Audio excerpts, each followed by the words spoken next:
Have you ever had a friendship that was really one-sided? One where every conversation seemed to be about the other person, where you'd ask how they were doing, but they never seemed to get round to asking you. It can be exhausting, can't it? Actually, I think that sort of friendship is never going to be one that's particularly strong or deep, because to build good, healthy, deep relationships, there needs to be give and take. There needs to be more of a balance.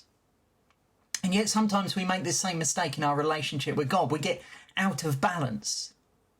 We take time out to pray, but our prayers, they're imbalanced. We spend all our time telling God what we want, rather than listening, rather than worshipping, rather than confessing. And when we get our conversations with God too far out of balance, our relationship with him begins to break down. We begin to treat him like a genie, there just to grant our wishes, rather than Almighty Creator who wants to have a profound relationship with us. Let me read to you Psalm 40 and see if you can spot the different aspects of the psalmist's relationship with God. I waited patiently for the Lord.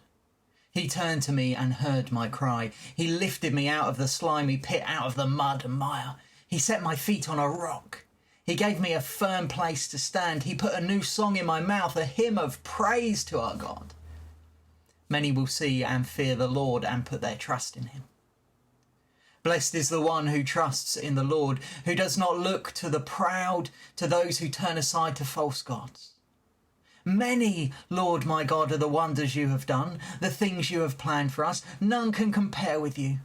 Were I to speak and tell of your deeds, they would be too many to declare.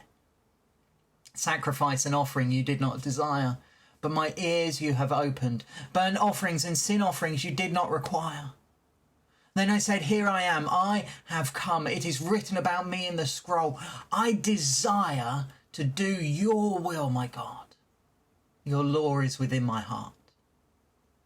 I proclaim your saving acts in the great assembly. I do not seal my lips, Lord, as you know. I do not hide your righteousness in my heart. I speak of your faithfulness and your saving help. I do not conceal your love and your faithfulness from the great assembly. Do not withhold your mercy from me, Lord. May your love and faithfulness always protect me. For troubles without number surround me. My sins, they've overtaken me. I cannot see. They are more than the hairs on my head, and my heart fails within me. Be pleased to save me, Lord.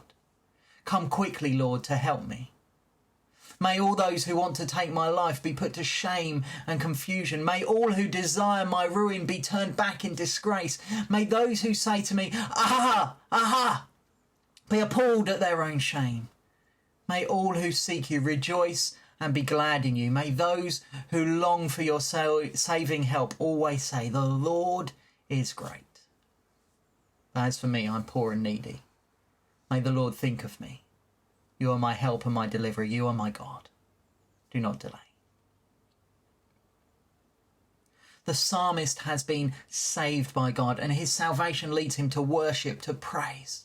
The psalmist speaks of his desire to be obedient, to live according to God's will, and he witnesses to what the Lord has done in the assembly. He confesses his sins, and it's only through this relationship of salvation, worship, obedience, witness and salvation, cemented by the love and faithfulness of God, that the psalmist then turns to supplication, to ask for God's help in his present troubles. I'm not suggesting for a minute that you need to stop asking God for stuff. He wants to know the desires of your heart. But I think that maybe all of us could seek to make sure our relationship with God is a little more balanced.